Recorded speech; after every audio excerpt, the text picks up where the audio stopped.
प्रत्येक साल अघन मास के शुक्ल पक्ष की पंचमी तिथि को झारखंड के देवघर जिले में पतरो नदी के किनारे बुढ़ेश्वरी पहाड़ पर विशाल मेला का आयोजन होता है, जिसे लोग बुढ़ई मेला के नाम से जानते हैं। इस मेले में झारखंड के अलग अलग जिलों के अलावा बिहार और बंगाल के लोग भी लाखों की संख्या में पूजा करने और इस मेले का आनंद लेने बुढ़ई आते हैं।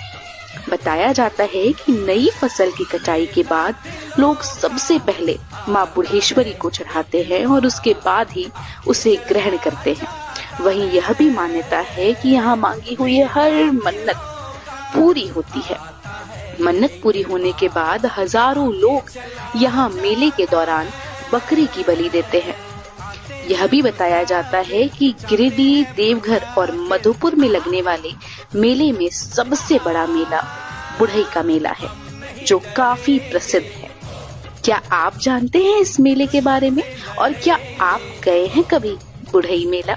हमें कमेंट में जरूर बताएं।